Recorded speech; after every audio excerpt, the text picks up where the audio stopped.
Sports Chasers Podcast, your HQ for in-depth sports talk. Join host Kevin L. Warren and crew as they dissect the hottest stories, ignite debates, and bring you closer to the action. From locker room whispers to expert takes, we cover it all. It's game time, so strap in and grab a drink. The Sports Chasers Podcast starts right now. Hey, what's up, everybody? What's going on, everybody? It's another edition of the Sports Chasers Podcast coming to you live and direct here tonight on Monday, November 17th, 2025.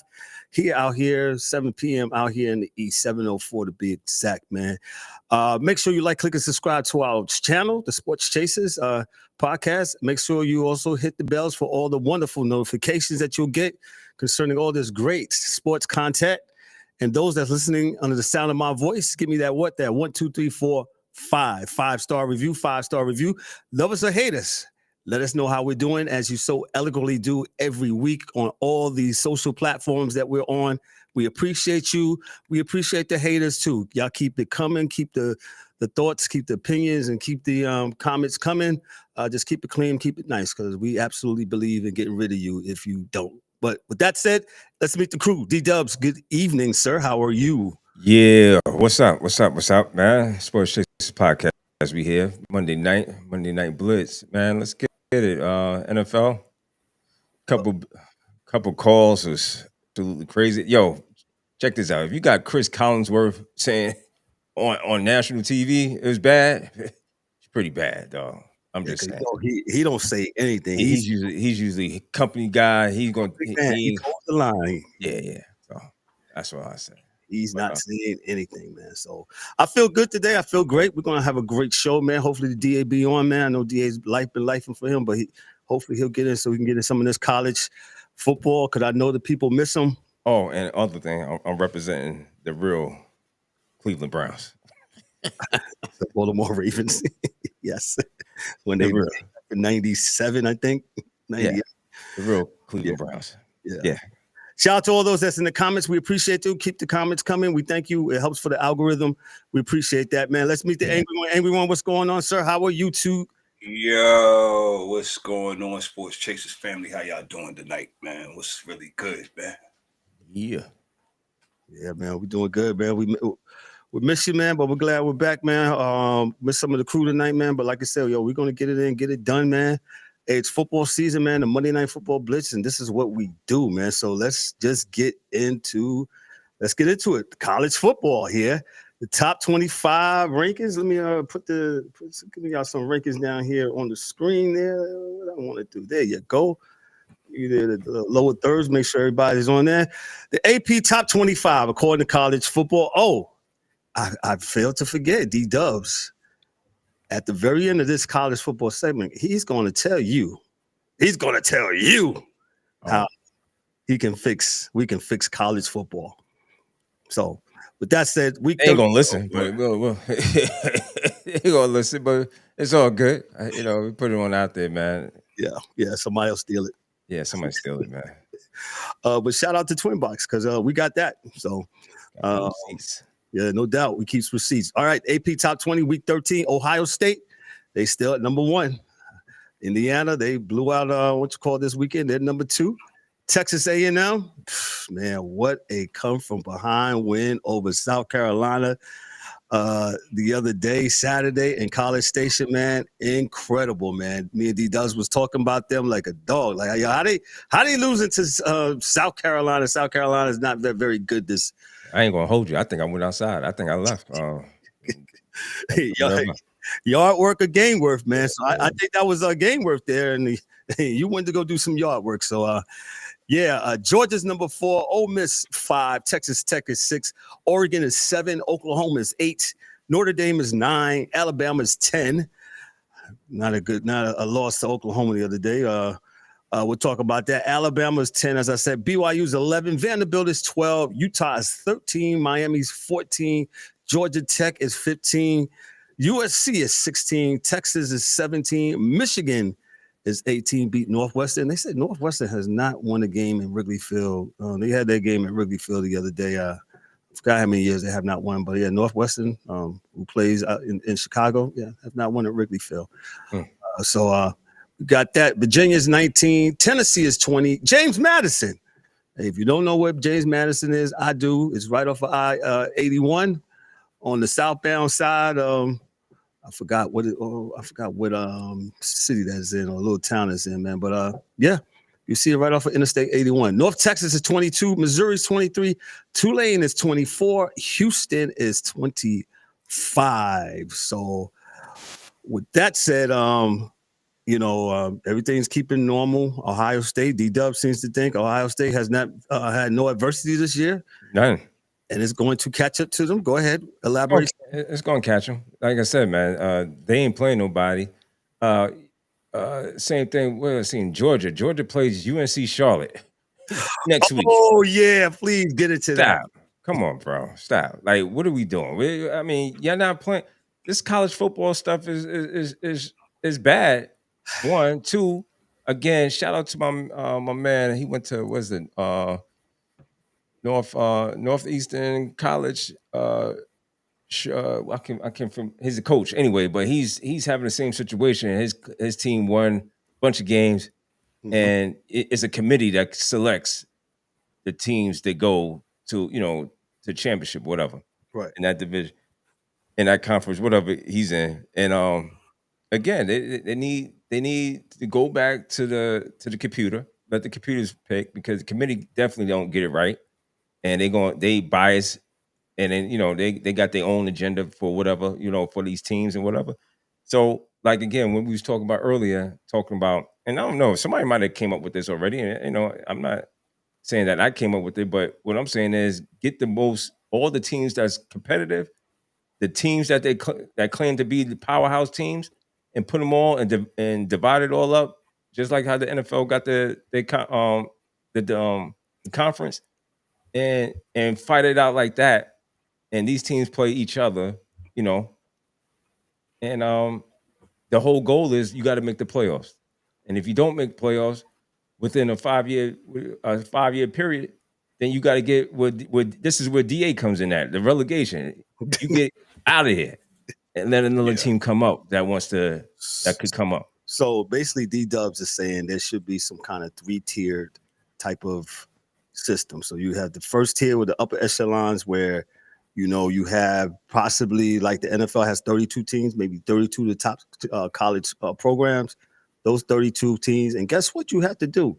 You have to play one another. The whole strength of schedule, because DDubbz is basically saying have an NFL type of thing where you have the strength of schedule. So you won't be playing UNC Charlotte, Georgia in week 12. This is crazy. This is not competitive. What is Georgia getting out of playing UNC Charlotte next week, other than UNC Charlotte being a bag? Charlotte check. That's all. Yeah. Other than that, right? Yeah. So what I'm saying is, I don't understand how we deem these guys are champions or any of this stuff, because it's not competitive ball, and the reason why this came up is because of Texas A&M, and they was losing bad, right? And I'm like, to South Carolina, and I'm like, come on now. Like, really, y'all have no business losing to South Carolina. Thank God they got it together and came back and won. But I'm just saying, I think that Ohio State hasn't played nobody since the start of the season. I'm just saying, I don't think they haven't played anybody competitive since then. So, I mean, I think it just makes it better for the fans. Competition all the way through. That's all. Gotcha. I got it on my screen. I know it's football blitzing, but I'm watching the NBA. They got Bucks and Cleveland on, and the Cleveland got their land jersey on. They look like they got that orange popsicle jersey on, but I digress. I know this is football. It just caught my eye. The floor is bright and their uniform is real bright. I think they used to. So let me ask DDubbz a question based off of what he just proposed, right? Mm-hmm. So how would you hypothetically speaking, how would you say which team fall out of that 32 conference, the powerhouse conference? Like what would your tendencies be for a team? Like if there's a team like East Carolina, right? If they are playing well and they're building themselves up, what is the criteria that you feel would be for them to propel up to the next level? And say like a Indiana, if they fall flat on their face and they just fall out, what would your proposal be? For somebody to move up to get into it and somebody to bounce out? That's a good question. I was just talking at the time. I would say maybe a 5-year program, a 5-year period of time.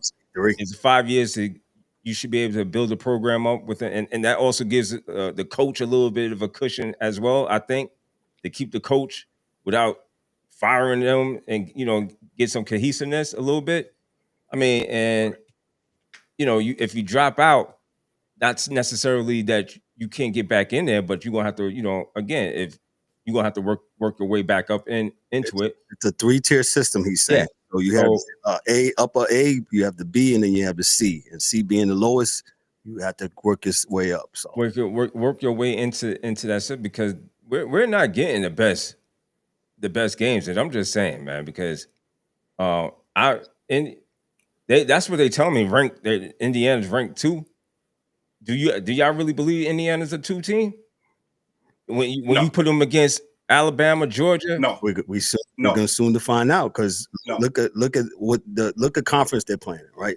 They're playing in this ballooned up what's that Big Ten now, which has teams from the West Coast and from the defunct was not even defunct, the Pac-12 or Pac-10 or whatever, and so they're playing the likes of Stanford, and Stanford used to be good, but they're not really good right now, and Cal and the things of that nature. So, and thank God that they fixed the playoffs format this time around, because last year was abysmal. It was terrible last year. How you had the best teams playing pretty much.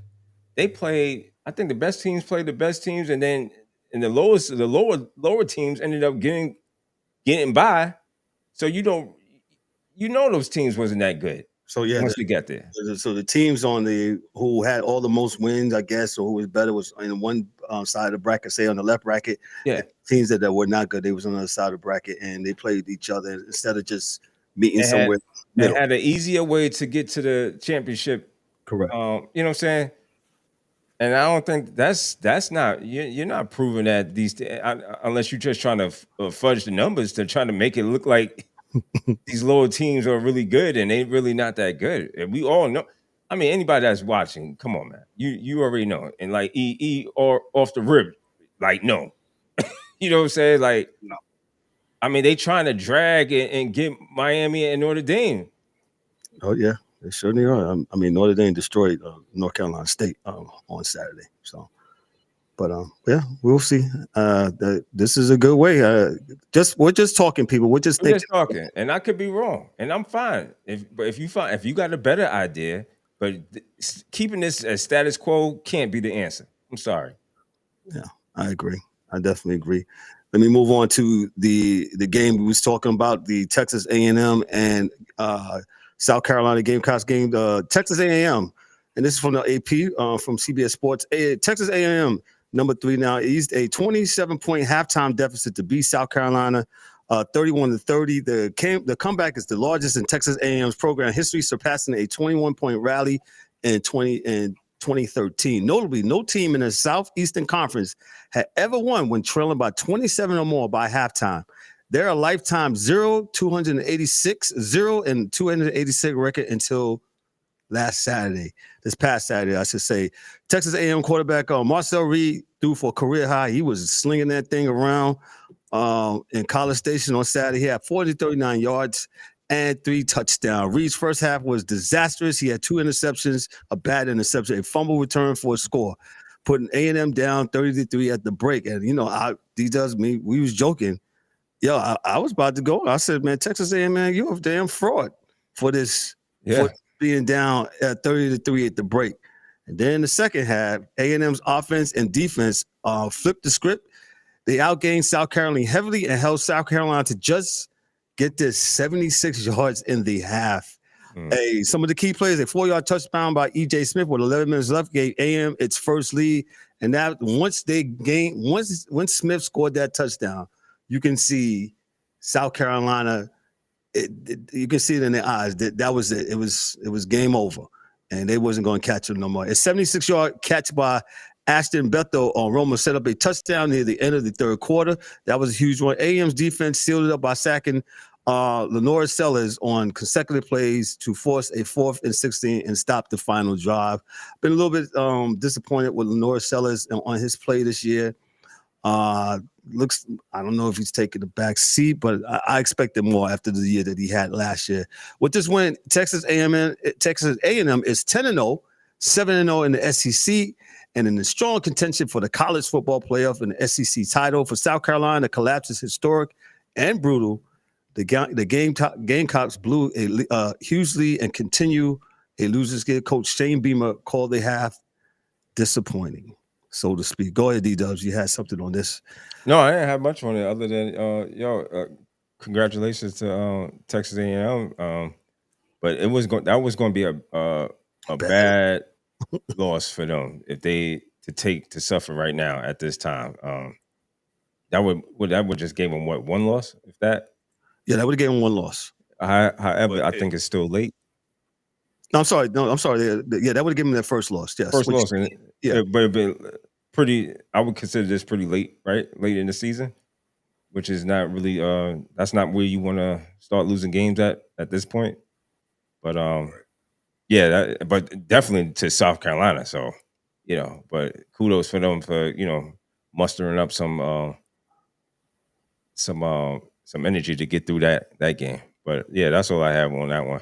Yeah, like I said, I got out of there after I was like, let me get up out of here. No, definitely. Coach Mike Elko, he definitely did a great job. I don't know what he said to those dudes in the locker room on this pass. He told them to get their head out there, whatever. Yeah, but they came back, and like I said, they tightened up the defensive screws. It was a very, very good game. I could not believe that how South Carolina lost this game, but hey, needless to say, that's what it is. Told him. Go ahead. Go ahead, E. He told him, if y'all piss this game away, the season is over. We all know this, man. What has been the talk of losing during the season, right? It's better to lose early than to lose late. This would have been a tragically bad loss for Texas A&M if they would have lost this game, especially how they was looking in this first half. So again, like we all said, man, kudos to Texas A&M to if this was a flipping of the switch, this is what it would look like in the dictionary, because how you turn this on like that and just dominate a team that was basically dominating you for the first half is crazy. But shout out to Texas A&M and South Carolina. This is basically just showing us in totality how this season has been. I thought you was actually going to flip the lights off. Oh, no. I said, okay, all right, E, I see you. Definitely a great comeback from win, man. Let me go to the next game real quick. Oklahoma, Alabama, man. I've been pulling for Alabama this year, and this is from CBS Sports as well. The Oklahoma Sooners, number 11, they're 8-2, stunned the Alabama Crimson Tide in Tuscaloosa on Saturdays with a 28-23, to 21 win in Tuscaloosa. Oklahoma's defense and special teams were the difference. Interception return, 87 yards for a touchdown by Eli Bowen. They forced 3 turnovers, Oklahoma did, and they scored 17 points off these miscues. When you do that, you're never going to win. They held Alabama to 57 yards over the final 4 drives. They couldn't get out the way. Offensively, Oklahoma managed only 212 total yards versus Alabama's 406 yards, yet they still won, which is incredible, needless to say. This stat Alabama's 17-game home win streak and gave the first home loss to Coach Kellen DeBoer at Bryant-Denny Stadium. Big boost for Oklahoma's college football playoff resume and shakes SEC titles CFP rankings. So I'm going to stop right there. That quote right there, big boost for Oklahoma's college football playoff resume and shakes SEC title. Now with Alabama, like last year when Alabama they were saying, "Oh, Alabama this, Alabama that," and see now you have to go off the resume, right? And some people's resume is up to par, and I'm saying up to par meaning that it's this is how they are. Alabama's been playing well this season. They started off a little rocky, but now Kalen DeBoer got them boys playing well, except for this loss right here. But Oklahoma's good, man. So again, like DDubbz says, I can hold Alabama on this one. Hey, you're playing somebody. Unlike Ohio State, DDubbz keeps on pounding the desk. They have not faced no adversity. Just saying, man, it's going to happen. Whether if it happens in the first week of the playoffs, or it happens to you on New Year's Day, or the week after New Year's, and you get smoked on national TV. I mean, I'm just saying. I'm just trying to help the networks, man. Just trying to help you guys, man, because it looks bad. It looks bad, man. I'm just looking forward. I look forward to watching a good competitive game. That's all anybody wants. We could say whatever. You want this play. You just want competitiveness, man. That's all. And I want to see a good game. I don't want to see a blowout. I think we have seen so many times. We've been at the end. At the end, you get to the end, and you be like, man, this was the college football championship. This is what you give me. TCU and Georgia, and Georgia is up by 100 points. You remember that? Fam, we had an episode they said TC who? TC who? TC who? Yeah, TC who? Yeah. You know what I'm saying? Yo, shout out to that. I hate to be that guy. Base, go ahead, E. Go ahead. I hate to be that guy, and I swear I'm gonna stop looking at these rankings, right? So riddle me this. So you got let me go back. Yes, I'm looking at my phone, people. I'm not looking down. I'm not falling asleep. Yeah. So I gotta put that disclaimer out there. On. I'm look down. You know what I'm saying? I gotta, Come on, man. He knows what I'm talking about. We be live. So with this win, Oklahoma just moves up 3 from 11 to 8. Am I correct? Yes, sir. Okay. But Alabama drops from 4 to 10. I'm sorry. I just thought that Oklahoma would get a little bit more of an oomph. They've beaten now. Wait, let me go back before I misspeak. I just had it up, but they have just now beaten after the loss to Ole Miss by 8. They've beaten Tennessee and now Alabama, and they only move up. Okay, I just want to throw that out there because I'm still confused about how they do stuff, but it's whatever, man. I just did that for the DA. I felt the DA's presence over me, so thought I. Oh man, yes, the DA boy. DA loved this. They were getting on DA about it. Oh, that's not right. How could you say that about Indiana? I said, D, we're gonna get hate mail for Indiana, bro, from Bloomington. Man, if you don't cut it out, he said, man, I don't give a. Yo, I'm with him, man. They prove it. That's all. We're just not believers, man. You go out there and prove it. We'll be the first ones to say congratulations. You proved absolutely. It is what it is. Absolutely. But until then, I don't give them a chance in hell. I'm sorry.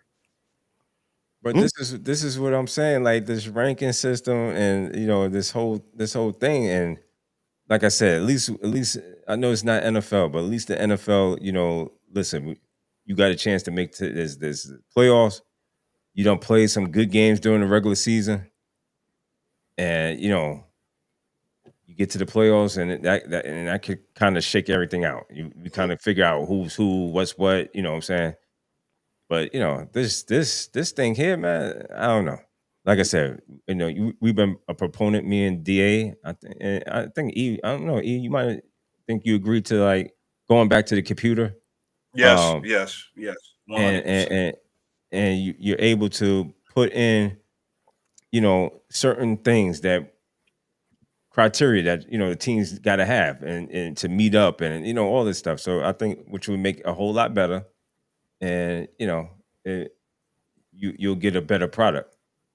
I know years ago, our generation, we was coming out. It was, oh man, get rid of the computer. Remember that? Remember it was a time. Yeah. It was a time where everybody get rid of the computer and the humans could do it better. Yeah. Yeah. In the words of what's my man said, the humans. Yeah. The humans could do it better. We do it better now because now we got money, we got schools that we got all this. You can't trust way too much influence. Yeah, way too much influence. Yeah. Can't trust nobody to be about their business. Yeah. That was back in the And we 90s. and we got a committee people that I don't even know who Condoleezza Rice. Who else? Who else? Was she part of that committee the last time? Yeah. Condoleezza Rice. That was yeah. Is she still there? Nah, she was Denver now. I think she owns. I was about to say. I think she owns a piece of the Denver Broncos, if I'm not mistaken. It's inaugural committee, right? I believe so. Don't hold me on that, but I believe so. So the current people that's on the college football committee, and I can share my screen here for everybody to look. I think this is very good. You got Chris Alt, Troy Dannon, Mark D'Antonio, Mark Harlan, Jeff Long, Ivan Mazzell, Chris Massaro, Mike Riley, David Saylor, Wesley Walls, Carla Williams. I almost said something. Hunter Yurachek. I don't know who's none of these people. Let me just go to Chris Alt. I think I've seen Chris Alt before. Chris Alt name sound familiar, and what's his name? Walls. But I would have to reference and check all their jackets to see who they connected to, what's their affiliation. Former head coach at the University of Nevada. Yes, Chris Alt, absolutely. Right. Yes. So okay. Yes. You have to check the jackets and see what who they are. I'm going to see Carla Williams. She's in her seventh year as director of athletics for the University of Virginia. During her time in Charlottesville, the Cavaliers have captured multiple national champions across numerous sports, including men's basketball, men's lacrosse, women's swimming, and diving, and blah blah blah. Okay, cool. All right. So, fantastic, but I would still rather have a computer. It sounds great. I mean, I'm not knocking none of your accomplishments, your achievements. That's all great. Yeah, but I just think that it's just too much stuff going on that I really can't trust the system. As I wanted to trust the process, I don't. Yeah, and it's for good reason because there's been a lot of good teams that gets the shaft and never don't get in. Should be in, not in. Yeah, I agree. So I agree. Because if you had the computer, would they have put Florida State in that year? Absolutely. There you go. Well, they were saying that they ain't had their quarterback. That's why. So what? Now you know what? Again, I'm not a Florida State people. But that really bothered me. But if we going by the criteria, would the computer put that team in, not knowing if you got your quarterback or not? That's all. I mean, would that even be an input? Oh, they don't have their quarterback. Exactly. It wouldn't be. Like, come on, Thank man. you. They've beaten everybody that they played that season. Why would they? You know what? No, Kev. That sound like an AI prompt, man. Yo, they had AI back in the 90s doing this stuff, man. Right. So a quarterback would not have been in there. Oh, do you got your quarterback? That wouldn't have been in there. I guarantee you it wouldn't have been. No. They would have went with what it was, and that says Florida State gets in. So this is what I'm saying. Did the Giants back in 90 when they lost Phil Simms and Phil Hostetler? They said the Giants record says what it is. Isn't that what we talk about in sports? Next man up. Next man up. Right. 1, 2. Right. E. And your record says who you are. Your record states who you are. That's what Bill Parcells says. Yeah, your record is. What are we talking about? So Oh, but you guys don't know what you're talking about. I know. That's going to be. Oh, y'all don't know what you're talking about. Yeah. Yeah, that's fine. I'm gonna put that in my bio. Yeah, I don't know what the hell I'm talking about. Yeah, man. Just click like and subscribe, please. That's all. That's all I ask you. Tell a friend. I think on TikTok I saw the other day. Oh, there's nothing but the casuals. Yeah, nothing but casuals. I know. I understand. Put it in the comment section. Shout out to my man trying to put it in the comment section. That's all. Put it in the comment section. That's all we ask, man. Let me go to this game. This game wasn't much, man. Guys, when you talk about a program asserting itself and stamp it as authority on a game, that's exactly what we saw from Georgia on Saturday night with the beatdown on Texas. The Georgia Bulldogs dominated the Texas Longhorns 35-10. Georgia outscored Texas 21-0 in the fourth quarter to seal the win. Quarterback Gunnar Stockton threw 4 TD passes and rushed for another score, finishing for, he was 24-29 for 229 yards. Arch Manning, the Texas quarterback. Shout out to Dante, man. Dante, man, I wish you could have came in, man, so we could talk about your main man tonight, man. I should send you a link real quick. Shout out to Debbie. Shout out to moms watching in the comments, man. Dante, let me know if you could come on and just give me 2 minutes on Shedeur real quick. Yeah, that's his main man. Yo, he's been spot on, but nobody he got too much Shedeur glasses on, man, rose glasses on. But anyway, we'll get to that in a few minutes. But go ahead. Let me just go back to Dante said. He said FSU should have been in, but as a FSU fan, it was the bylaws that missing a major player like that. Yes, I forgot about that. 70% of that TDs that year, that would consider in the ranking. I'm glad I didn't get you got embarrassed by choices. That's right. Yeah, that's true. But what I'm saying, would the computer have put that out though? Unless you put the prompt in. The computer would have passed that through if FSU would have been in there. I know what he's saying, but I'm just saying, if it was the computer would have like, yo, ain't care about the quarterback. Because people don't understand about artificial intelligence and AI and stuff like that. You still have to give it its prompt. Still got to prompt it. Do what you need it to do. So, I mean, I don't know. Would that be? Go ahead. If you put it being that you put it like that, man, I mean, how good is a computer if you still got these foolish flesh creatures pushing buttons? Yeah.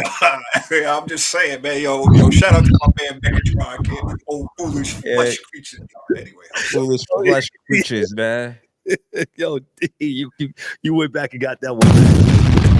Yeah. Megatron, flesh creatures. Oh, I wish I had. Oh, I gotta get that voice, man. Flesh creatures. Yo, man, what was I saying? Archman, let me go back to Texas and Georgia. Archman, he was 27-43 for 251 yards, 1 TD and 1 interception. Real quick, guys. He's still throwing interceptions, huh? Is Archman the real deal? Is it too early? What was? No. You don't want my answer. No. No, go ahead. I ain't got nothing for you. Go ahead. All this Shedeur slander that's been going on, and I'm not a Shedeur fan. Let's just be clear on that. But with all the Shedeur slander that's been going on, and all this hate that he was going, he didn't have no offensive line in Colorado. He's not no real deal, nothing. He just got a last name. That's all he got, bro. You could have put me out there and put Manning on there, and I would have gave you the same damn numbers, maybe even better. Hey, like he said, man. Listen, if we're going, let's just keep it 100. If you're gonna call the same thing for one man and the same thing for we gotta be consistent, man. That's all I'm saying. Yep. Let's be consistent in this. Arch Manning don't look good to me. He don't look like no quarterback that is the real deal. I think we know what real deal quarterbacks is. We know it when we see it. Just saying. Dante said excuses on Twitter have been absolutely ridiculous. Thank you. You already know. The excuses is crazy on both ends. He has it and this is the Shedeur from just being a pro. He didn't get all the reps. I'm like, dog, he's the backup. Tell me tell me the backups that get all the reps. I can't tell you. We're gonna get to that. I'm going to because so much. Yeah, we gotta hold off on that. That's gonna be a debate because I see both sides of that spectrum. It's just Okay, it's the Cleveland Browns. Are we really surprised? I'm representing the real Cleveland Browns right here, but that one over there, that one, what they call them, the mistake by the lake. Yeah, I don't know what's going on over there, and it's a lot going on over there. But we'll get to it. We'll get to it because there's so many things going on. Go ahead, Kev. Let me just move on. So, like I said, Georgia they beat Texas, and Georgia's number 5, and Texas they're number 10 as of on the AP as of yesterday, man. So you'll have the college football rankings come on tomorrow, Tuesday. We just talked about some of the folks on the committee, and hey, we'll see what's going on Tuesday. Let me get to this last thing concerning college football. Our main man, James Franklin, man, he's got a gig again. Virginia Tech is hiring James Franklin as head coach, and this is from CBS Sports, of course, finalizing an agreement. Franklin was recently fired by Penn State after a 3-3 start to the 2025 season. At Penn State, 12 seasons with only one sub-500 season, and the COVID short in 2020, and multiple double-digit win seasons. You know what? Real quick, a baseball analogy. Franklin, would you say he's like Aaron Boone-ish? Someone might just that. I'll let y'all know on that bone real quick. Let me go. Let me just read the rest. Virginia Tech moved on from Coach Brett Pray on September 14th after an 0-3 start. Yeah, this is when college football was started just firing folks after only one winning season in 4 years in Blacksburg. With Franklin coming into Va-Tech, gets a coach who he has 4 program credibility. He has strong recruiting ties in the Mid-Atlantic from Virginia, Maryland, and the Pennsylvania area. The timing is favorable. The ACC is in a weaker stretch that they are, which opens an opportunity for the Virginia Tech to ascend. Va-Tech's athletic budget just got a big boost. Board approved plan to spend, get this, $229 million for coming up, raising the budget from $190 million to $212 by 2029. Franklin becomes the first Va-Tech coach since Frank Beamer to win 11 games at a Power 4 school, immediately elevating expectations. So, DDubbz, you said you didn't see this. What are your thoughts on Franklin? And I'll give it to E, and I'll give you mine. Yo, I mean, he deserves a job, man. He's not a bad coach. I don't think he was. But kudos to him. I mean, kudos to Virginia Tech, picking up a good coach and trying to get them in the right direction. What was trying to look up Virginia Tech's record? What's their record this year? Anybody? Hold on. Oh, I got it. What is it? 3. Well, that's very good, man. Yeah, damn. He got his work cut out for him, so he's going to have to recruit something really good. But I'll say this before 3-7. 3-7. Jesus. I'll say this. We had Jay Paterno on. If y'all didn't see, we had Jay Paterno. That's right, the son of Joe Paterno on about 2 weeks ago, and he was talking about the politics at Penn State and how things are, and it's just what it is. And I think in my opinion, I think he just never won the big games, man, and they got tired of that, and so. And that's fine. I mean, but it doesn't take from him being a good coach, right? So so what Virginia got is a good coach. So now they just got to get the players. They get the players, then that's the coach is just a part of it, but you got to get the players. So, but they got a major coach. So I mean, Virginia Tech that program might be turning around, and you might implement some good stuff in there, and that program might turn around. So definitely. Kudos to him. Good pick for Virginia Tech, I think. Yeah, I think so. E, what you got on this? I'm happy for the man because there's no pressure. Go down there and do your job. You ain't got to worry. The big lights of Penn State and the Big Ten and all this other stuff. You go to a no disrespect to the ACC, but you go to a lesser conference, you got lesser expectations. You go down there, you rebuild the culture like you did in Penn State, everything should be fine. So I think this is a hand in glove fit for him. Yeah, definitely, man. But so yeah, we'll watch out for him. Congratulations to James Franklin, able to land on his feet. And like I said, he has strong recruiting ties. Like you said, and if you look at his record and his track record, you know, that whole Pennsylvania area, Maryland, Virginia area. So, you know, you got to recruit, you got to recruit, you got to recruit. That's what college coaches are supposed to do. So, yeah. I mean, I think the only for Virginia Tech, the only rivalry for them was Virginia and whoever else, West Virginia. Virginia's good this year.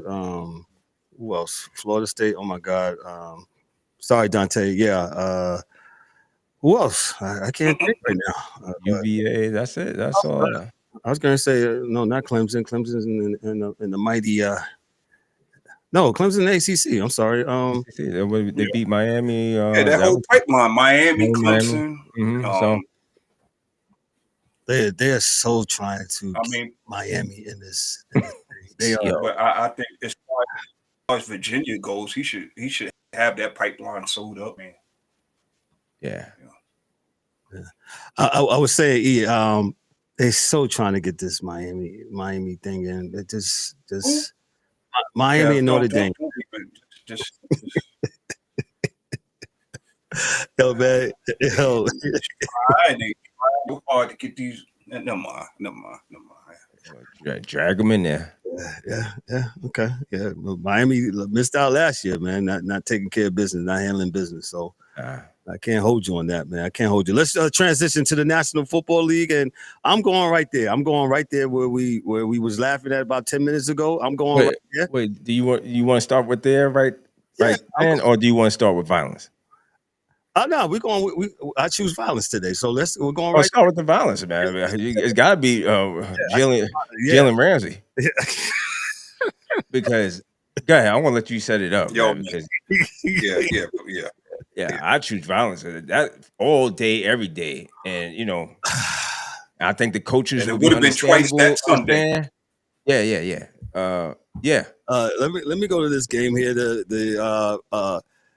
The Pittsburgh Steelers defeated the Cincinnati Bengals 34-12 despite losing longtime starter Aaron Rodgers to a left wrist injury. They found out today it's a fracture, but he's expected to play against Chicago this upcoming week. You know he owns the Bears, owns them. Rodgers, age 41, is already the oldest active NFL QB. Exit from sustaining the injury, he did not return. Mason Rudolph, this is Dan's man. That was funny yesterday. Jesus. Put it in the comment section. That was Dan and Ryan. Yo, Mason Rudolph stepped in and delivered 12 of 16 passes for 127 yards. He got the job done. The Steelers defense, Kylie Digger intercepted a pass and returned it. This game really wasn't much. I'm just I said, we choose violence. The Bengals season slump continues. They're down 3-7. You know they don't have their QB. Also, and they refused to get any defense this year. As y'all know, as the Bengals are cheap. A sideline dust-up. Steelers safety Jalen Ramsey was ejected after punching Bengals wide receiver Jamar Chase following an alleged spotlighting a heated rivalry moment. And we'll park it right there because the game was pretty much at hand. The Steelers won their 34-12. I believe the Steelers are 6-4 now. Yeah. In the AFC North. But this thing about spitting on people, man, I tell you, boy. That's the most vilest thing that you can do to another being. And then Kev, not to mention this guy. Doesn't know. This guy, Jamar Chase. Dog. Newsflash. Everybody's TV is in HD or better. You could slow it down. 8K. Yeah, 8K, 19K, 54K. You could slow it down. You could see the formulation of saliva come out your mouth onto that man's shirt. Yeah, bro. You lucky that he didn't just take his whole foot and just kick you in the chest. Because that's what you deserve. That's That was so disgusting. And then for you to come back and just say you didn't do nothing, nothing even came out your mouth. You never. It's like, come on, man. It's like, and then you lie about it. So then not only that, I mean, you a sucker all the way around. The whole thing. Sucker. Yo, yeah, spitting is like the most nastiest thing you could ever do. And you know where I stand on that, Kev. Dog. You just gonna have you lucky that Jalen Ramsey didn't do. That's all he didn't do, man. And he, to me, he would have been okay. He would have had a green light and been okay if I was a coach. Yo, go ahead and handle your business, man. Short of anything criminal. Yeah. Let me get back to the suspension. Jamar Chase, wide receiver for the Bengals, was suspended 1 game. I thought he probably should have had 3. By the NFL for spitting on Jalen Ramsey of the Pittsburgh Steelers during Sunday's game. The incident during the second half, Ramsey threw a punch at Chase and grabbed his face mask. Chase was not flagged during the game because officials said they did not see him. Video later approved to show the act. Let me read that one more time. Video later appeared to show the act. It's funny. They see everything else. But video later appeared to show the act. Chase denied spitting in the locker room following the game. The suspension means Chase will miss the upcoming home game against the New England Patriots and lose his weekly paycheck of $448,000 plus around $58,000 in game active bonus. Performance notes: Chase leads the NFL with 79 receptions for 861 yards and 5 touchdowns this season. In the recent game versus Pittsburgh, he was held to 3 catches for 30 yards. I think you actually should get three games for spitting to be actually, and that'll hold people from doing that nastiness. That's just awful, man. To just do that to another person. And go ahead. Sucker move, but go ahead. I'm gonna say, like I said in the chat, if that was me, sorry, been there, done that. And this ain't the NFL where it happened with me. No. I will gladly forfeit a game check. Give me 5 minutes. That's all I'm gonna say. And you know what? I'm gonna say this. It ain't gonna happen. This is just a thought that I had. Yo, the NFL should adopt NHL rules for this. If you are disgusting enough to spit on somebody, yo, gloves come off. Y'all should be able to. The person that you spit on should remove your helmet by any means, shape, or form. Yo, I'm sorry. I'm sorry. I know we're trying to clean the game up and do a player safety, all this nonsense. Nah, you I'm sorry. And I think you have to be heavy-handed. Go ahead. To be honest, Ramsey, it almost seemed like he thought about it. Like, did he just spit on me? Like, Yep. I was actually shocked that the reaction didn't come quicker than what it did. So, like DDubbz said, he's lucky it wasn't worse than what it was, because that's just disgusting. And I will say this: I don't know Jamar Chase, never met him. Yeah, he's one of the best receivers, whatever. I'm not going to. I know some people, he's a dirty, nasty guy, this, that, third. I'm not going to hold this on your whole career. No, I'm not. But man, man, does it put a dark cloud over you for a little bit, just for a little bit. It's just the lie after that, because I don't like like liars. That's what makes it worse. You know what I'm saying? I don't like liars, and then come on, bro. It's like that should have been another game for lying. I would have respected you if you just stood on it and just said, "Yeah, I spit on him. I lost it." You know what I'm saying? I would have took it better, but you lied about it, acting. You know what I'm saying? Like, it's like, come on, man, stop. Yeah, just own it, man. Don't be a sucker, B. Yeah, that's just a sucker move. So no, am I going to stain his whole career and cancer? No, but that's just a couple days off in the street. You should learn your lesson. Don't do that, man. That's nasty. That's the nasty one of the nastiest things you could do. Yeah. And I hope you've apologized to that man. Deservedly so. Yeah. I don't care how much trash talking, Ramsey talks trash, but that's just trash talking. I don't care. Like I said, you could probably call me just about anything or say anything about me, my black man, me.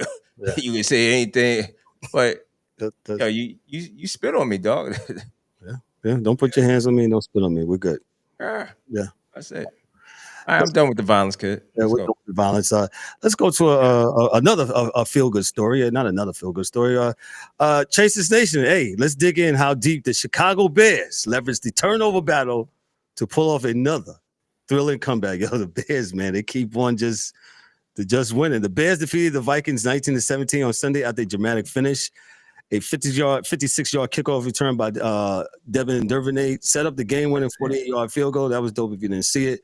Chicago's strength in this season is an elite turnover margin. At the time of the game, they're plus 16, 22 takeaways versus 6 giveaways. Over the 7 wins, they are plus 20 in turnover margin, and notably, they're 3-0 in games decided by 2 points or fewer. So when it's down to the nitty-gritty, the Bears find a way. They just like they beat my Giants last week. When Caleb Williams was bootlegging down the sideline the other day. Yeah. Decided by 2 points fewer. They're 5-1 when the margin is 5 or fewer.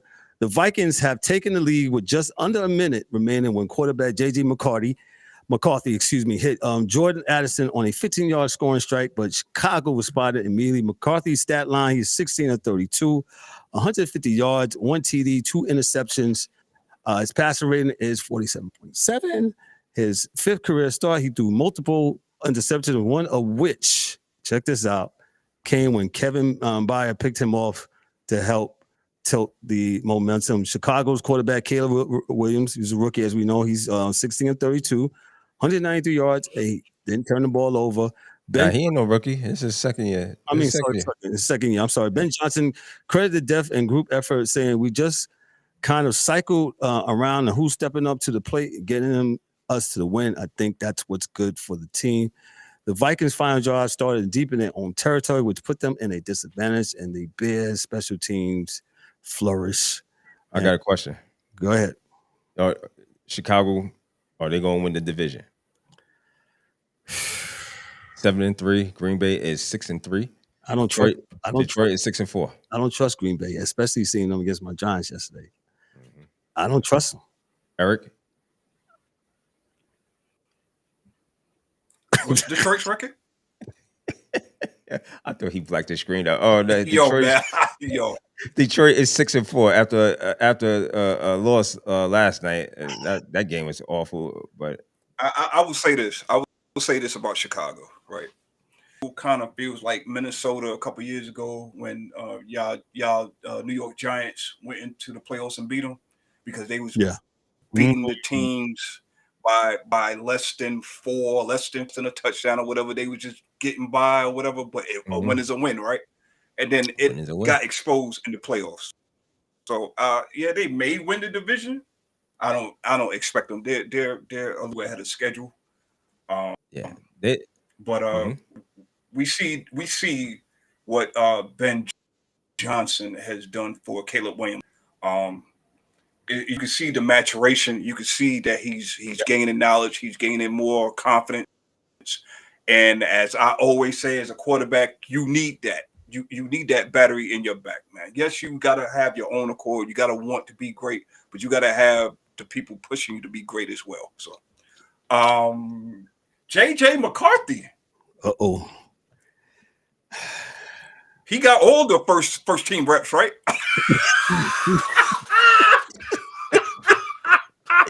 Yeah, he did. Yo, man. Hold on. AJ got it all. Dang, dang. Hey, yo. Again. Wait. JJ got all the Hey, yo. You getting all the Hey, yo, man. J.J. McCarthy honestly reminded me of Zach Wilson when he was that one good year that Zach Wilson had with the Jets. And really wasn't even the whole year, but the first 8, 9, 10 weeks before Breece Hall got hurt. This is what he reminds me. Kid got a cannon for an arm. That throw that rope to Addison. Yes. Not many guys is gonna make that throw. That back shoulder. Come on, man. Yeah. Come on. That was a nice and throw. It was a great catch too, because that was a great adjustment to make that catch. But anyway, JJ McCarthy, and that was to tie the game. I don't know. I know. That was to tie the game up, right? That rope. that he threw to Addison. Minnesota got I see a lot of frustration on that offense, man. Main man, Justin Jefferson looked like he didn't even want to put the helmet back on, man. But these guys, they rallied, they body language and all, but they rallied around the kid. You know what I'm saying? You can see that just keep it going. Just keep it going. Maybe next year we'll see some of the same things that we see in Caleb Williams this year. But JJ McCarthy, if we're gonna grade him just off of this year so far, not looking good, man. Did Minnesota make a mistake by not? Did they? Because the guy that they let go, he threw 4 interceptions. So what are we talking about? Hold on, and we're gonna get to that. Go ahead. Hey, I know I'm ahead of schedule, but I'm just saying since Kev brought it up, I just had to throw that out there. I'm not gonna kill that man yet either. But go ahead. But I will say that this is why we say let the youngsters sit. There's some exceptions to the rule. We got guys that they knock it out the park or whatever, but it's very few and far. Let these guys sit, get you a veteran, show these guys the ropes, and then when you feel like they are ready, when they have knowledge of the offense, when they have knowledge of reading defenses. Let me say that one more time for the people in the back. Like, click, comment, and subscribe, and the ability to read defenses. That's when you should get these guys to rope. Quarters. Just saying. Quarters. Let's start JB with the quarters. Shout out to my main man, Coach JB. That man's probably yelling at me in the comments right now. JB go to that white chalkboard. What do you mean? What do you mean? But Jay, that dude is a comedian, man. He knew it. But man, JJ, what we said, 16 to 32, 150 yards and 2 interceptions, man. Yeah, that one to buy it. Like he eyed his receiver down, and just looked happy to be. Yeah.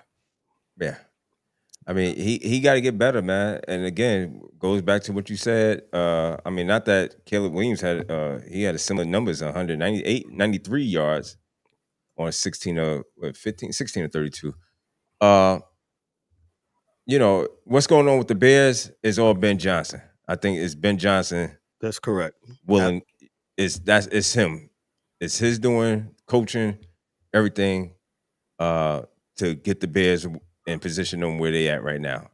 And, Caleb he's getting there, still a little off, but according to Caleb, he didn't have nobody really teaching him like that in his first year. So you got, for what it's worth, that's what he says. You got to go with that. JJ McCarthy, man, again, he had a whole year where he was hurt. I don't understand the thinking in Minnesota, and we have talked about this To me, you had a quarterback that you could have signed for. I think what was the number they said, about $15 million could have had Daniel Jones, and just let that be the quarterback situation you had right there. Might have worked out for you guys, but nonetheless, I think the way the Chicago Bears, I don't believe in them like that. But at 7-3. And I really don't believe in Green Bay. I can see them winning the division, and they keep on playing the way they playing, man. They doing just enough to get by. So that's all they got to do. Enough to get by, man. Let's move on to the game. I didn't originally have this on the rundown here, but I thought it should be noteworthy to talk about. Let's talk about the kind of breakout we've been waiting for when a young quarterback not only answers questions, but rewrites the record books for his team. That's exactly what we saw this week. Bryce Young, he threw for 448 yards, the most passing yards we ever in a game for the Carolina Panthers, surpassing Cam Newton's previous mark of 432. Young added 3 touchdowns, and guess what, y'all? 0 interceptions, completing 31 of 45 passes. I think he threw a little bit too much for me, but he fought through an ankle pain, checked in the locker room early in the game, and still did miss a snap in the first quarter of the game. Against the Falcons, 30-27 in overtime. The kick by Ryan Fitzgerald sealed it. Carolina trailed 21-7 in the second quarter, rallied and completed the sweep of the Falcons for the season, first time since 2013. Atlanta's quarterback, Michael Penix Jr., exited with a knee injury for the third quarter. Backup Kirk Cousins couldn't move the offense in OT.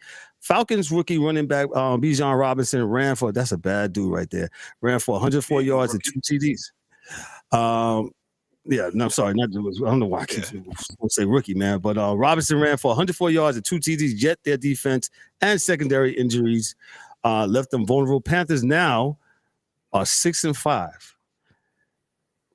Go ahead and ask the question, Kev. Putting them a half a game behind the NFC South leader and raising their playoff hopes. So do you believe in the Panthers, E? I believe more in the Bears than I do the Panthers. I'm sorry. At least the Bears are a little bit more consistent. Just Panther fans, please let us know in the comments how y'all put it in the comment section. Yeah, put it in the comment section, please.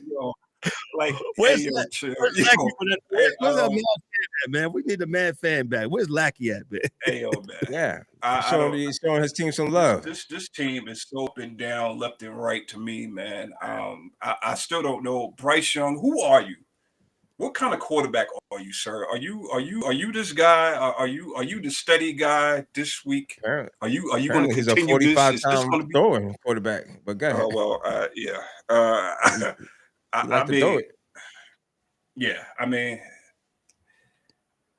I'm not sold, man. It was good to see. I'm glad for them. I'm happy for these guys. Getting these games in where they show promise, but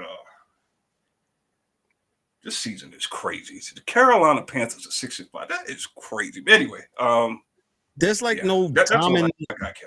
Yeah, well, you said the season's crazy. There's no dominant. Do you believe the Eagles being dominant from last night? And we'll get to them in a little bit. You know what I'm saying? Who's that for me? They're both y'all Eagles. You know what I'm saying? Fly, Eagles, fly on the road too. Hey, I'll let you go. I'm gonna say this. After this past weekend, I don't see nobody as dominant. If we're gonna judge it off of this weekend, I thought honestly, top to bottom, I thought the Rams and then the Seahawks, to me, were best. Two teams. I know the Eagles are the defending champs. But to me, it's too much knick-knack, paddywhack, give a dog a bone going on that offense. I can't. Whatever. You got way too many weapons to look the way that you look. That's just my opinion. I just feel like Seattle and LA had the better teams top to bottom. And after that game yesterday, the quarterback threw 4 interceptions. I know I'm getting ahead of myself. The guy threw 4 interceptions, and they were still in the game, still had a chance to win that game. Crazy. But, yeah, it's the parity is crazy, Kev. The NFC is wide open. The AFC is wide open. I mean, Jacksonville looked like I know. I'm sorry. I'm just speaking off the parity. Jacksonville looks like they're ready to go. Yesterday. Where was this at? Where is this at? They smoked the Chargers yesterday. I mean, just put the beat down on the Chargers. Beat the brakes off the Chargers, but I mean, they beat them like they got spit on.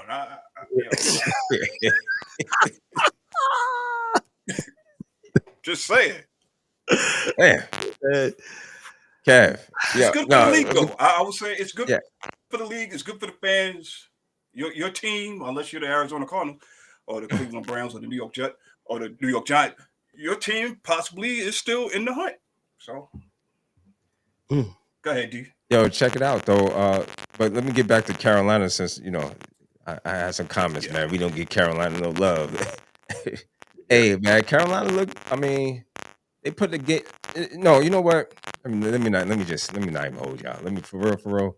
Carolina should be 7-4, but that disgusting loss they had last week to New Orleans Yes. really, really cheapens this.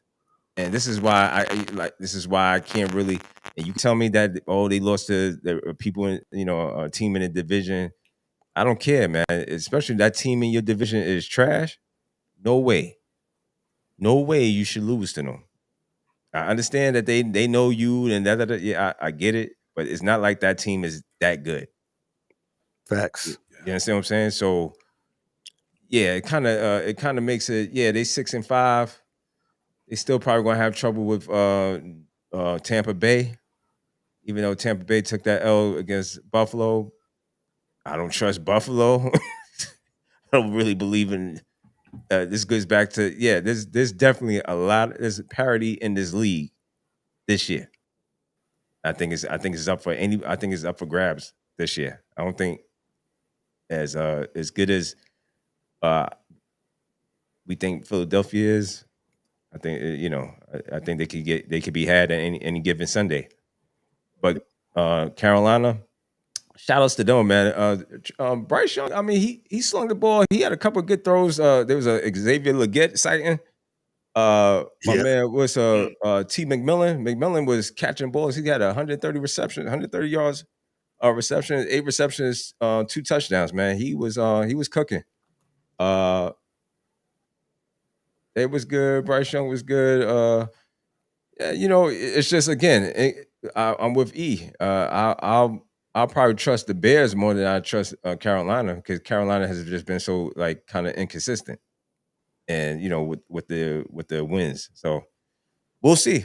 I got to check out who they got next, but we'll see. Right now they're behind. I think they're behind. You said behind Tampa Bay. Yep. Yeah. Behind Tampa Bay. Behind Tampa Bay, they got the next 4 49ers. Yeah, go ahead. They at San Fran, home for LA. Then they have a bye at New Orleans and home for Tampa is their next 4 games. So we're gonna see what Carolina is. Hold on, E. Still be in contention or not. Yeah, man, they could possibly be on a 6-game losing streak after tomorrow. In the next 6 games, they could possibly lose all 6, man. They at home to the Saints because you can't beat them at home. I won't trust you going to beat them on the road. Right. Mm-mm. They got to see. Come on, bro. It's a possibility they lose all 6, man. Going down big easy. Yeah. Definitely, man. Well, shout outs to them, man. This is a good year. It's a good year for them. Yeah. Shout out to the Panthers. Shout out to those that are on 800 South Mid Street down there up there in Charlotte. The Panthers having a good season, man. Shout out to the coach. Shout out to the organization turning some things around. And we always talk about this show how the quarterback, in order for the quarterback to have some kind of chance, he has to have some kind of stability. Now, you're probably in the next 10 minutes, you guys that are listening probably going to say, you guys are a bunch of hypocrites because of what y'all about to say. But the Carolina's going to be 6-11 by the time. Well, no, about the quarterback situation. My bad. Our quarterbacks needing consistency, right? You need some consistency, right? Yeah. So, but that's a 2-way street. That kind of works both ways. So, you need to study. It sure does. Yeah, so I'll just put that out there. Let me move on to the next game real quick. Folks, if you thought you seen it all, Josh Allen didn't think again. What he pulled off on Sundays, his 44-32 victory over Tampa Bay is a reminder that greatness is not only about writing history, it's about rewriting it in mid-game. Allen threw 3 touchdown passes and ran for 3 more, accounted for his 6 total touchdowns in his win. If you had him for fantasy, which is a sore spot with these 2 that I got here on the panel, he became the first player in NFL history to record 2 games of 3 passing and rushing touchdowns, and 3 passing and 3 rushing yards. Excuse me. Allen's career total reached 290 touchdowns, the most ever by a quarterback before turning 30, passing Peyton Manning 288. The game featured 9 lead changes, showing the high drama nature of this matchup. Despite the 2 first-half interceptions, Allen kept his composure and led a massive offensive rebound at the end of the week with a season high.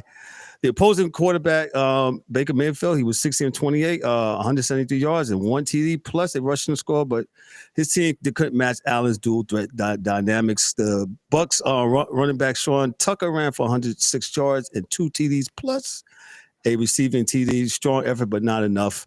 The Bills are 7-3. The Bucks are now 6-4, and their NFC lead has shrank, as we just talked about with over Carolina. I thought it was some point shaving on Josh Allen when he can't get that ball to an open receiver in the end zone for a 2-point conversion. I was like, I mean, it was like, yo, my dog could do it and could have made a pass. I was like, so you know, I'm on high alert. If you don't know, I'm on high alert with all these sports guys, man. I don't trust not a soul. You working detached. yeah. And then after what I seen last night in that Detroit game with the pass interference, come on, fam. I mean, but getting back to Tampa Bay, that's Tampa Bay needed that win because I think Tampa Bay was on just coming off a loss as well, right? If I'm not mistaken. I have to look at it real quick. Last week, yeah, they lost to the Patriots last week. Yeah. So I thought this was going to be a pretty tricky. Both teams really needed the game. Buffalo really needed the game. I thought they was going to lose at some point, but they came back and pretty much sold it up in the second half. So kudos to Buffalo Bills, another team like I mentioned earlier. Not really. Josh Allen looked good. Looked nice, but I don't trust him. Mm-hmm. A lot of teams just don't trust. I don't know. I mean, everybody could talk about Josh Allen. People go. He gets a game. He wins a game. Everybody get back on the bandwagon again. But I'm not sure. I'm not so sewn on him. It's a lot of teams. No, I'm not sewn on. But a lot of teams I'm not too sold on. Gotcha. E, your thoughts on this game before I move on? I like Josh Allen. Some of these quarterbacks, you can see their imprint on the team. And even the play calling was a tad bit different for him. And he willed this team to win, man. I mean, you can see it. Like Baker got everybody's hurt at this time of the year. Baker got what, 2 receivers missing, if I'm not mistaken. Yeah, something like that. Evans and another kid, I forget his name. Guy's name. But man, it's like I feel like Buffalo needed this win more so than Tampa, because I mean, all Tampa got looking in their rear view is Carolina, and Buffalo's looking up at the Patriots. So they needed that win more so than Tampa. But good Tampa point. better get it together. They better get it together, because we might be saying it here in a few weeks that the Carolina Panthers is in first place. And I'm not ready to say that, but Twin Box, yeah, exactly. Yeah, I know, D. I know, but man, it could happen. It could happen, kid. It could. I put no money on it. Lord knows I'm not putting no money on it. But yeah, man. All jokes aside, though, man, this was a very entertaining game. If anybody watched it, man, it was a lot of back and forth. Yeah. Just when one team was out, here they come with a big play. But like I said, man, this was a Josh Allen game to me, from what I've seen, the energy and everything. So, gotcha. No defense, of course. No, not yesterday. You had the over. You was in. So you had the over. Sure. Let me transition to this. Here's a snapshot of how one play flipped momentum, how a rookie got thrown into the deep end, and what that means for two very teams' trajectories. Excuse me. The Baltimore Ravens rallied for a 23-16 victory over the Cleveland Browns, securing their 4th straight win after starting the season 1-5 on 4th and inches at the Browns 35. Baltimore called a trick play dubbed Hurricane. Tight end Mark Andrews took the direct snap, ran 35 yards for the go-ahead touchdown with 2:31 remaining. Andrews also broke the Ravens' franchise receiving yard record in this game. On the flip side, rookie quarterback Shedeur Sanders made his NFL debut for the Browns after starter Dylan Gabriel exited with a concussion. Sanders finished 4-16 for 47 yards, 1 interception, was sacked twice, and posted a 13.5 passer rating. Cleveland's offense struggled mightily, totaling offensively yardage just 187, and Sanders-led second half produced only 64 yards. On the defensive side, the Browns pass rusher, Myles Garrett, notched 4 sacks. The beat keeps going on for this guy, man. Extending his lead total to 15. The Ravens overcame an early deficit that and a crucial pick 6 by the Browns linebacker Devin Bush to grind out the win. That was the one that Shedeur threw. What else here? He says that's about it. I'll start with myself on this one, man. Baltimore, they won 4 in a row. 5-5. They're climbing back into this AFC North thing. The Browns keep on doing Browns things. Shedeur Sanders, as we said, he got his first start and he did not look all that good. Now, today, what I kept hearing today as I listened to sports radio pretty much whole day, because that's what I do, right? Pretty much for a living, because this is what we do.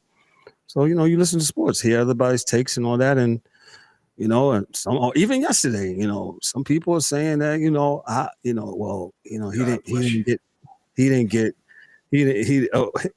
I'm not inundated with it like that. I'm sorry, Kev. Go ahead. I'm sorry. All right.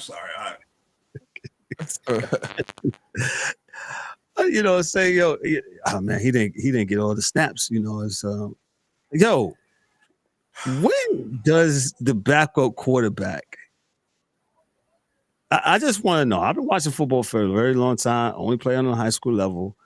When does the backup quarterback gets all or any of the snaps like that? Right? Usually, it's if I'm not mistaken, right? Somebody help me out. Put it in the comment section, please. I don't know. I've never played quarterback at that level, so I don't know.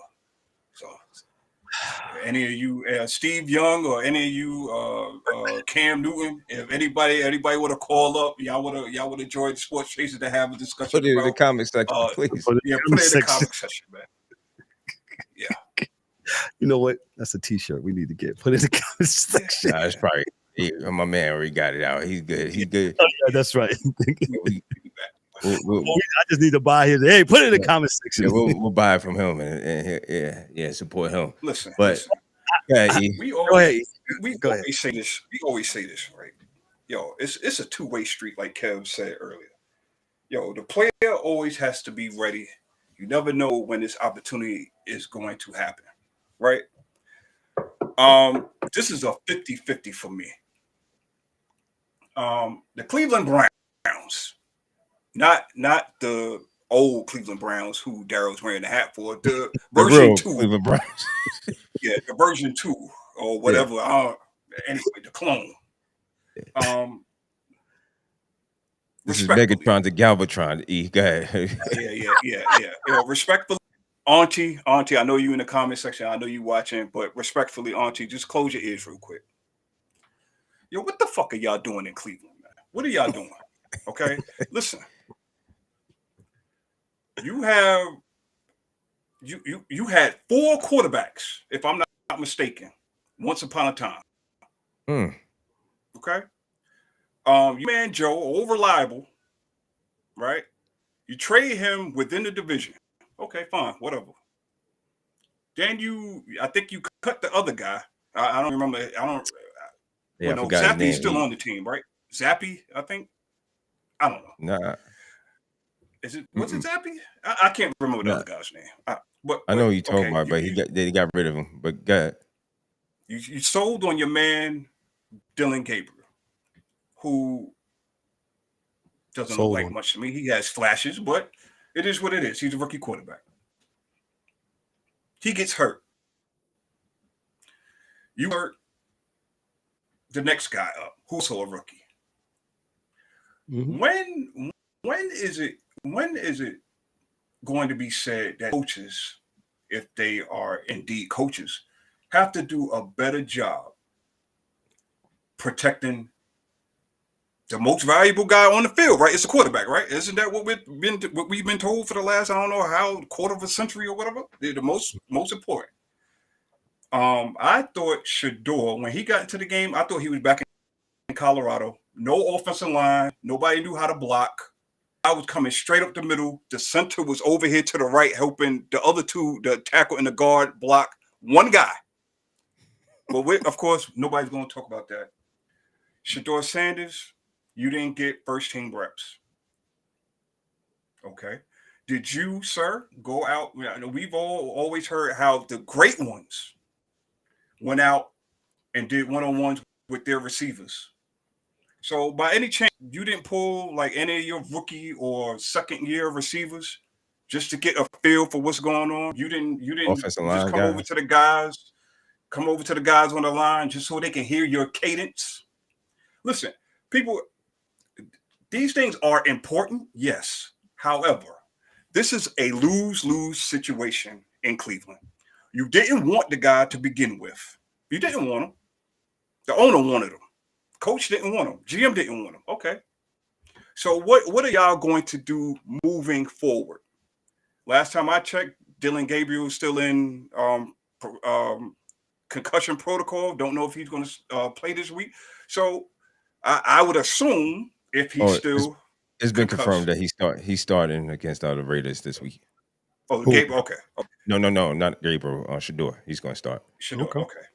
So I will say this then. Thank you, Darryl. I wasn't up to speed. Yeah. You, sir, will now get first team reps.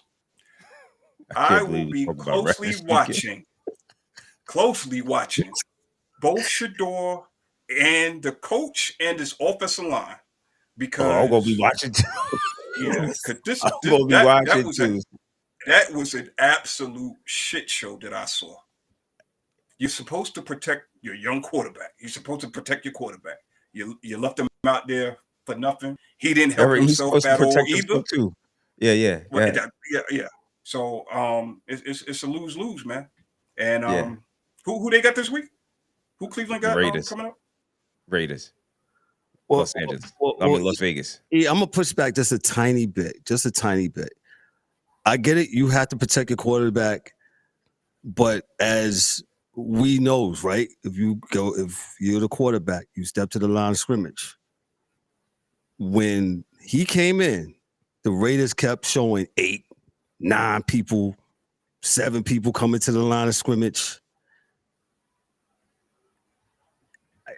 Isn't he supposed to maybe like kind of point out that, maybe? No. How often have you seen any rookie quarterback? You got veterans that don't make hot reads or anything like that themselves. That also falls on the offensive line. Call up Cam, call up somebody in this show. Put it in the comments. I know what I'm talking about. Put it in the comment section, guys. Dante, where you at, bro? I'm just saying it's and again, I'm not a Shedeur fan, so this and not a Shedeur hater. Right. Either way, I've been very vocal on quarterbacks coming into the league and not getting the organization F's them over because the organization are not doing organizational things as far as this is a special case because he's not helping himself either. So this is a 50-50 player organization. Are you saying he's being set up to fail, or you think it's like that, or I'm saying it's just a bad organization? Let me put this cam over here. Okay. He's being set up to fail, but he's also opening the door knowing that the trap is on the other side and he's not doing a damn thing to help himself as of this very moment. So far. Now, he got first team reps coming up this week, and hopefully he will look a whole lot better than what he did. Yeah. Because I will say in that last drive, he did look a little bit more comfortable. He did. He threw that ball. Even though it was maybe 2 or 3 throws. Yeah, he made a couple of throws, and there's one throw I seen the zip on the ball. I said, okay, that was pretty good. I think it was like 25 yards he got out of that one. But I can see what you're saying on both ends. It was a lot of ridiculous talk I heard all morning. Ridiculous takes.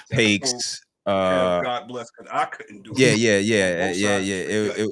It was like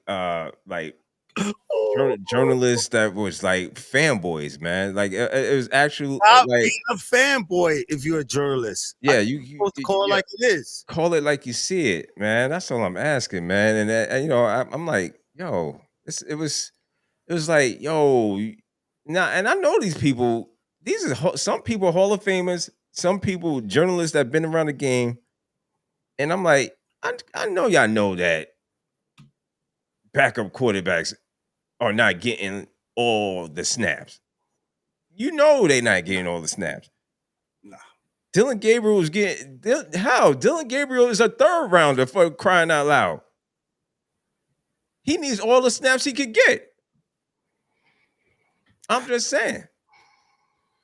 So how do you think that he's going to get a major? How do you think Shedeur is going to get a whole lot of snaps? I don't understand. He's a in a real world, would you want your guy to be up to speed? Yeah, you do want your backups. We talk about it all the time about your backups should at least know what they're doing. They come in the game, but again, that position is very hard because the starter is getting majority of the reps. That's not nothing new. And with Shedeur, when you got the backups, most of them they getting scouts. I think they was talking about that early in the year, how he was with the scouts. So you mean to tell me y'all don't know his cadence? I think somebody's lying. I think that's some BS somewhere. Come on, dog. You never heard his cadence. Get the freak out of here. You know what I'm saying, Kev? I'm not really feeling that. That was like I didn't hear I never heard his cadence before. You don't know nothing about the kid. Like he was there for the damn preseason. You never heard nothing he did. You never seen nothing. That's what happens. I'm just saying when you got play ring around the rosy with 14 quarterbacks on you. Yeah, and that gets back to the Cleveland Browns. The Cleveland Browns are not without. The organization is a horrible organization. To be honest with you, they should be taken back or taken out the league. To be honest with you, because that organization is just that bad. It's terrible. Hey, Kevin Stefanski, I'm not going poo-poo on him neither because I think that he's a good coach. I think I know the Cleveland fans don't like him, but I just think that he's been tossed in. Something has happened there that we don't know about, and for that whole mess, you mean to tell me, Dylan Gabriel? Y'all telling me Dylan Gabriel was like on your list? Like I've never even heard of it, dude. I mean, and everybody that I know who knows sports or knows quarterbacks who's in the know, they never heard of no Dylan Gabriel. Nah. And they'll tell you right now, they're looking at Dylan. They're like, come on, dog. He's not it. And they was actually saying, give Shedeur a chance. So what I'm saying is the Cleveland Browns got a lot to do with this. This whole and it's not the fan base, the organization, the administration, all of it is awful. The politics within the building. Yeah. I think all within the building. I think we did. Did we do I thought we were supposed to do a malpractice. Yeah, this is a whole malpractice situation with the Cleveland Browns, and for giving this guy a bag of money. Then he gets into he's not even playing. The Cleveland Browns reset the whole NFL market for quarterbacks. No, you talking about that guy? Yeah. So I mean, this is. Yeah, man. Hopefully, my man Shedeur gets first reps, and we can see something, and people won't be boo-hoo, whining, and crying that they ain't never heard his voice, and we'll get to see something. I mean, the Raiders are a bad team too, so I mean, Geno versus Shedeur. Maybe he should maybe get a win out this deal. Yeah. I think what we're not saying enough is shout outs to Myles Garrett, who's the best daggone defensive player in the game. Yeah, he took that money though. He took the money, but he got like 4 sacks. I mean, the boy boiling, man. I will say this. Shout out to Myles Garrett also for being at least the one guy who wants to remain in Cleveland. Because I have a whole lot of people that want to get up out of there. So he says. I don't know. I don't know if I. It might change after this season, but the money kind of influenced them, right? Yeah. Like that cash tag, man, kind of. So I'm pretty sure we'll talk about this more. Definitely get money. Let me move on real quick. I'm gonna give this to E real quick. The Rams beat the Seahawks 21-19 in LA, improving to 8-2, while the Seahawks fall to 7-3. The Rams defense intercepted quarterback Sam Darnold 4 times with safety Cameron Kitchens grabbing 2 of those picks. Seattle outgained LA 414 total yards to 240, yet still lost because of turnovers. Both quarterbacks turning the ball over. These teams playing your division. You are a Cardinals fan. Your thoughts on this game real quick before we move on to the next one. Yo, man, Seattle dominated this game. Yes. I picked LA only because they was playing in LA. But they if it wasn't for those 4 interceptions, man, this should have been a different, and they were still in position to win this game. It's like I said, the parity is interesting. Especially within this division, you got 3 teams.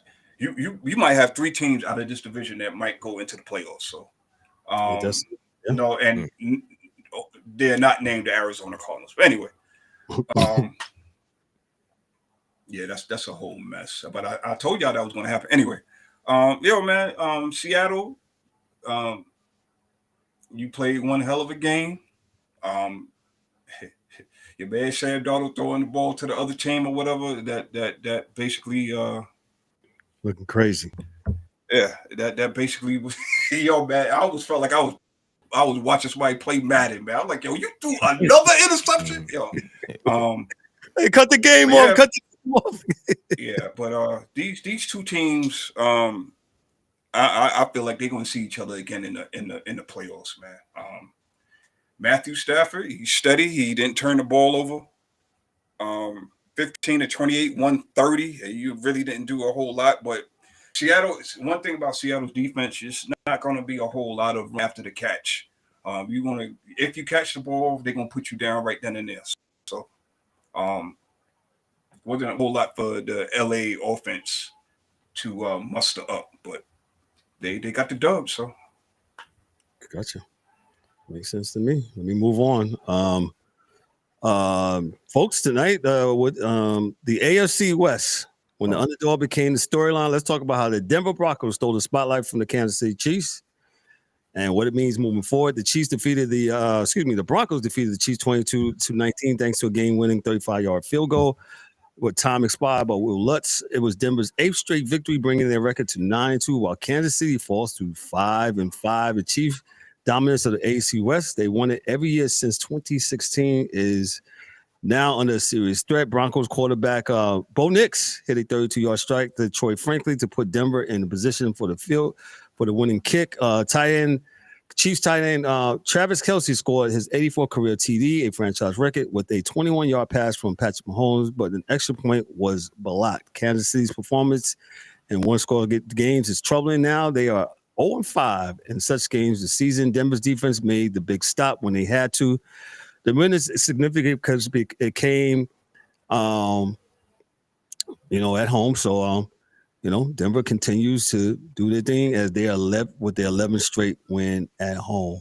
DDubbz, is the Chiefs in jeopardy of not making the postseason? It's over. It's over. Dang. Chiefs Kingdom, it's over. Yeah, it's over, dog. It's over. That was a good win by Denver. Yes, it was. Good win.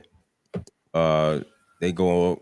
Denver goes to 9-3. If I'm not mistaken, ahead of. They lead the lead. Yeah, they lead the show. 9-2. 9-2. Yep.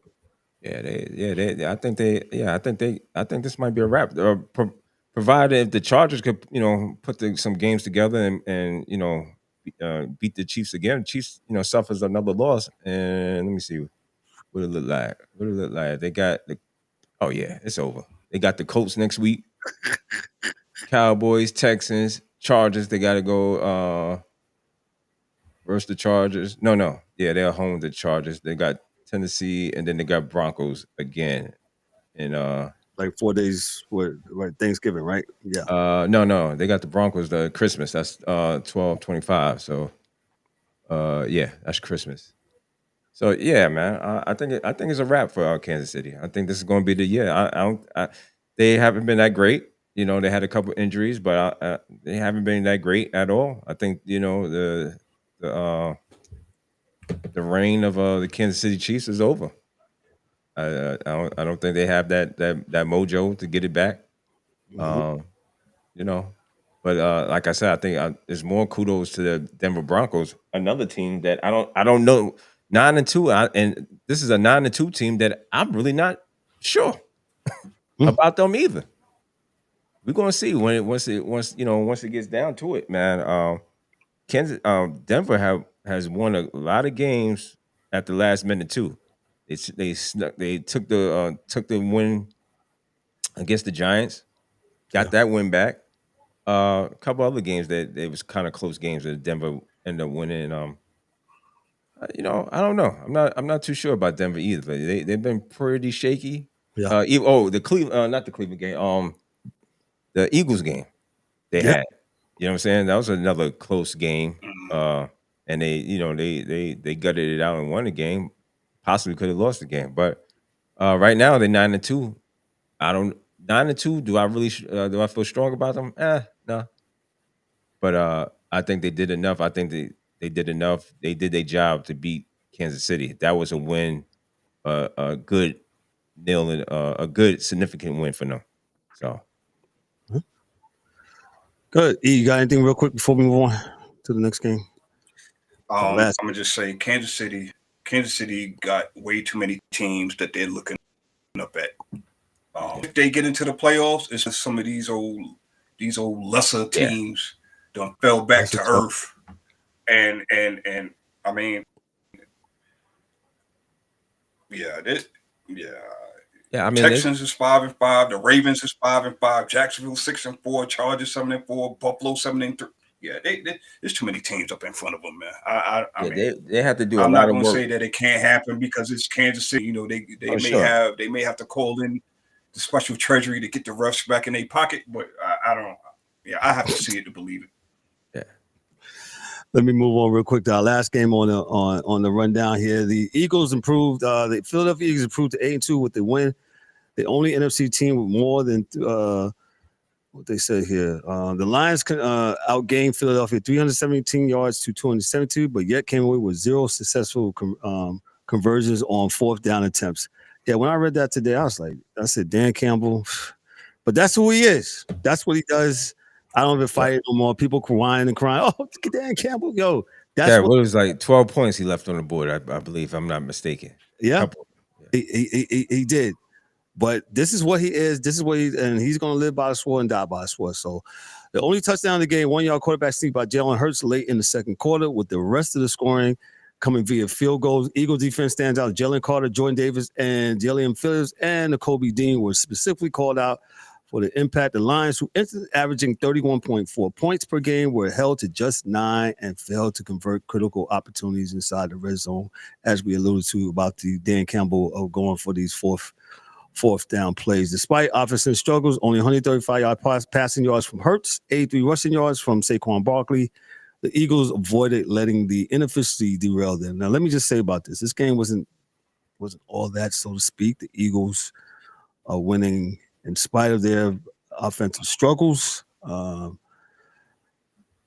don't know. They just continue to win. I mean, they're the world champs, man. So they know how to win. They know how to leverage, things inside that locker room to get these guys galvanized, man. I don't know. I think what's my name? AJ Brown. He had five catches yesterday. So I don't know if that's gonna make him happy. But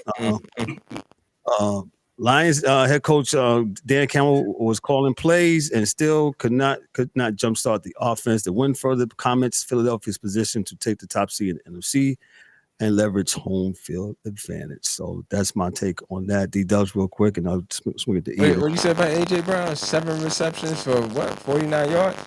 Oh yeah, Yeah. Huh? Yeah. Yeah, that's gonna keep him happy, all right. Yeah, okay.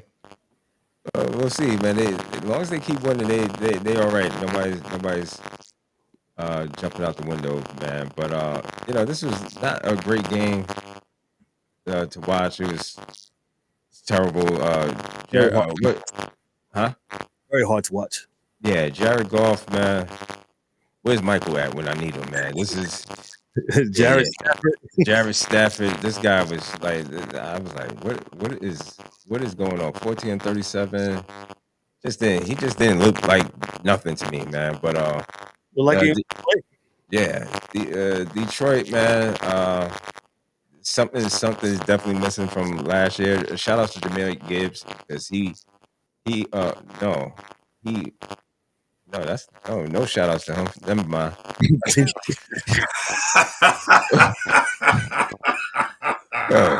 I could have sworn he was doing more work than it looked like from on TV. It looked like every time I turned around, he was running the ball. And I'm looking 39 yards. That's it. Come on, man. Never mind. Hey man, never mind. Man. Full transparency on here. Full transparency. Yeah, Lions gotta get back. They gotta get back on their square. They gotta get stuff right.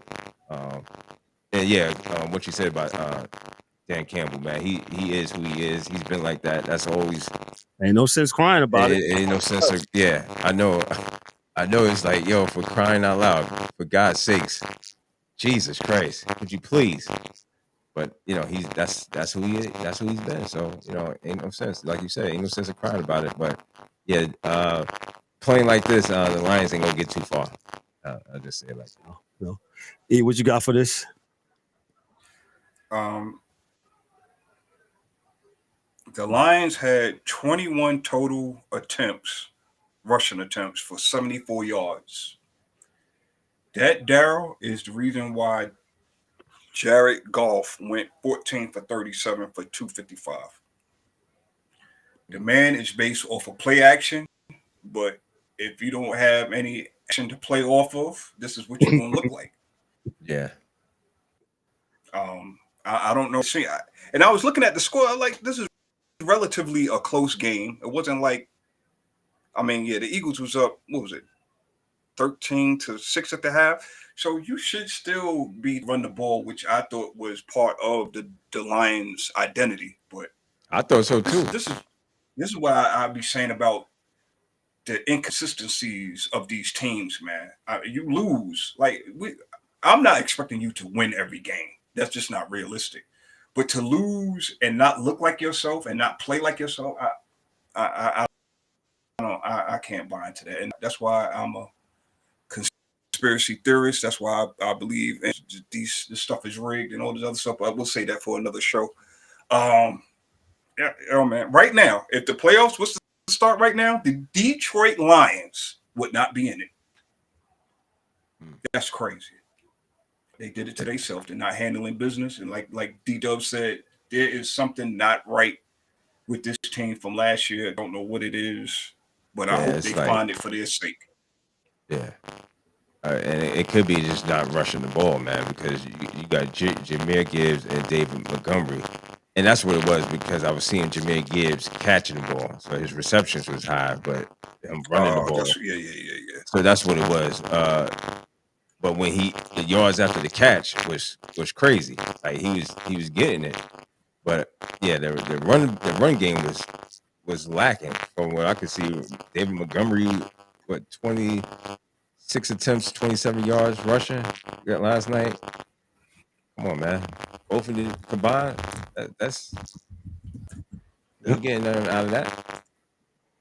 No, so Lions, you got work to do. Eagles, stop lying. That's what I tell you. Lions, stop lying. Yeah. That's fun, man. That's fun, man. Listen, we had a lot of fun on the show tonight. Thank y'all for all those that hung out with us, watch football, listening to football and about the Monday Night Football Blitz. Enjoy your football tonight. I'm not going full transparency. I know we've been saying that whole show. I probably would not be watching this game. No. YouTube TV might as well have kept it. They could have kept this off for another week, because this week Dallas and the Raiders. No, thank you. I'll pass.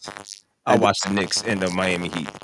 And that's why I said I'm glad we're the sports chasers and we're not just committed to one sport. Yeah, so if you looking for comments, I watched the highlights of it on YouTube of the Dallas and Eagles, Dallas and Vegas game. But I ain't gonna hold you. I'm watching the Knicks. I got the Knicks on now, so that's what they want us to do anyway. The Raiders is up 6-3. Just to let y'all know. Okay. For anybody that even cared. Cowboy fans, please. I mean, not Cowboy fans. Cowboys. Period. This is not a game y'all should lose, but anyway. Let's go Cowboys, please, Debbie. Please go away from that. Shout out to Debs. Please go away with that Cowboy stuff. Listen, we're gonna get on out of here. Thank y'all for chiming in tonight. We appreciate that, man. On behalf of myself, I'm Kevin L. Warren, for the rest of the crew, for Dan in his absence, for Mike Mills in his absence, for the DA, Ryan, for the fellas on the panel tonight, for DDubbz and the Angry One. We appreciate you guys, man. Yo, this is a Sports Chasers podcast. Be good, be great, be blessed. We'll catch you on Thursday night on the Thursday Night Live Show. Peace. Be good. Peace. That's a wrap for today's episode of the Sports Chasers podcast. Don't forget to subscribe on YouTube and your favorite podcast platforms, and connect with us on all social media channels for exclusive content and updates. We'd also love for you to join the conversation, share your thoughts, and become part of the Sports Chasers community. And remember to tune in next time for some more real sports talk. Until then, stay frosty.